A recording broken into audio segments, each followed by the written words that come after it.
Hi, I'm Carla Potter. I'm a ceramic sculptor. I've been working in clay for about 30 years. My show here at the Holter is called Go Figure, and it's kind of the culmination of work that I started about 15 years ago. The artist that really set me on this path of using different artists' work in my work is this wonderful ceramist from Seattle. His name is Jeffrey Mitchell, and this chair is kind of based loosely on his work and the work of Lily Tomlin, her comic scenes of the little girl in the big rocking chair. Anyway, Jeffrey made this work that I really loved, and I was like, Jeffrey, I wish I could have a piece, but I can't afford it. And he's like, make your own. And so he had me come down to the studio and make my own piece. So that was like kind of gave me permission to think about using other people's work within my work to kind of create a little conversation or a dialogue. And also there's a little bit of envy involved. Like, I always see other people's work and I think it's amazing and I want to make work like theirs. And so this was kind of a way to dabble in making other people's work too and learning their styles. Which has been really, really fun. Most of the people's work who I use in the show are people I know personally, some very well, and some just brief encounters, but usually there's a sense of humor or a sense of fun in those encounters.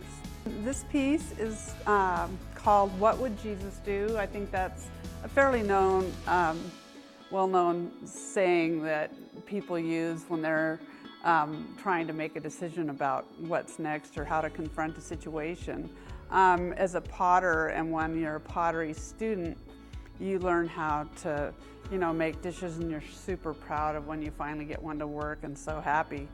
But then you come to the point of glazing, and ceramic glazes, when you glaze something, it doesn't look at all like what it's going to turn out to be. So it's that quandary of what would Jesus do? So here's Jesus, and I made him, I saw online this image of what Jesus probably really looked like, as a Middle Eastern person as opposed to the blonde American Jesus.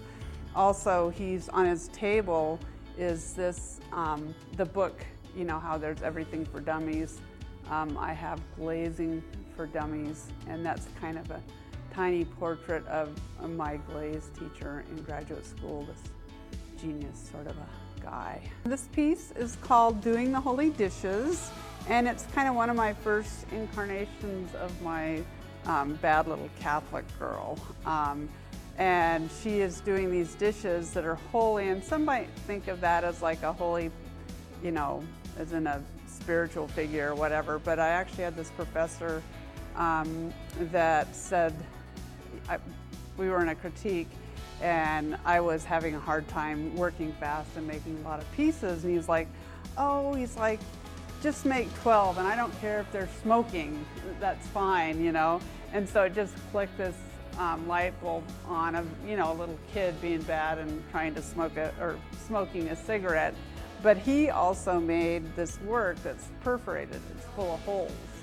And there was often like two ends of it with, these fit forms in each kind of container on each end, and they were full of holes. So I made, the holy dishes were kind of, a little elbow jab at this teacher about him being, the Holy One. Because again, he's one of these very highly respected professors in my field, and she is smoking a cigarette.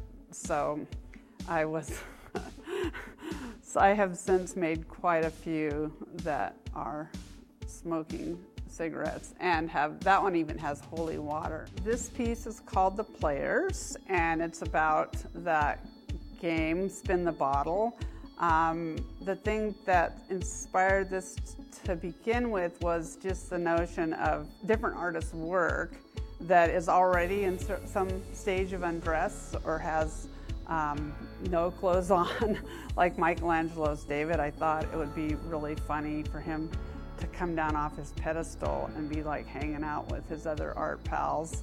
and he's already naked, of course. And then the little figure next to him with the blue Hawaiian beverage is based on this woman, Esther Shimazu's work. And all of her figures are very mischievous and always nudes. They're wonderful. So those two are very flagrant and happy to be completely naked. The little figure in the kind of U.S. flag outfit, she is an artist, Garrett Grimm, who's from East Germany. And I think she was 16 or 17 when the wall came down. She's very happy to come to the United States and pursued a couple of master's degrees and was a friend at the Bray and just very lively. And so for the 4th of July, she had this great pantsuit that she wore that was the American flag. This is my little Catholic girl, and it kind of shows maybe that moment when she first takes off her communion dress and just wears her underpants from then on. It's like losing your body shame is the whole kind of part of that character. And she's drinking wine, of course, and that is her dress, which is kind of a character in itself. And this actually is based on the actual dress I had. The funny figure next to her with the straw hat is about Kensuke Yamada, and he was at the Bray after I was, but he was quite a character. So this is kind of one of his pieces, but I dressed it up like him. And we actually had, at that point in time, we went to Miller's Bar quite a bit, and so that's why he's drinking Miller beer. And we had quite a few fun interactions, one of which was him making fun of my haircut. He said it looked like somebody had cut around a bowl. And then the figure next to that is based on Chris Antman. She makes this gorgeous work based on figurines from Muson, Germany factory. Anyway, her figures are always really sexy and, eating these just decadent meals and sweets and everything, and very sexualized interactions with other males in the scenario, but they're always so prim and proper in other ways in the way they're dressed. But I like the idea of showing her kind of in a different situation where maybe she's had too much and but she's also scantily dressed to begin with, so she's kind of cheating and has taken off her big fancy wig as though that was part of her dress. And you will see Chris Antman's work and referred to in a lot of my pieces. She's a good friend. So this piece is called Muson Writer, and it's somewhat based on Toulouse-Lautrec's piece of The Circus Rider. It is my little Catholic girl image, and character I should say, she is on the back of a moose. I grew up in Alaska and I lived in Anchorage, and we had moose like in our yard, and everywhere you went there was moose. But I also have this friend Alana who makes these big animals, and one of the things she would make was moose. And it just clicked with me that it would be funny to have the girl, instead of on a horse, on a moose. And Alana's work, the figures, the animals will be on these wooden bases because they're kind of based on dioramas that you would see in museums where you only see part of the animal because they're might be standing in a bog or whatever.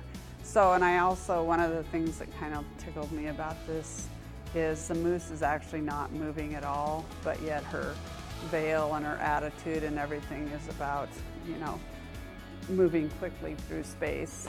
And the moose, of course, is looking up to her, just a little bit bemused. Anyway, it's also theatrical, and I have a a history. I took dance and studied ballet for many, many years. So, well, I would like to thank the Holter for offering me this opportunity to put together a nice comprehensive body of work with this theme. And also it's really nice to have a show up for longer than just like 4 weeks. You can see more of my work on Instagram, Facebook. I have a website, carlampotter.com. But the easiest way to see my work is to just Google me, and then you can see work from various stages of my career. Anyway, thanks for viewing this video, and I hope you get to come see it in person.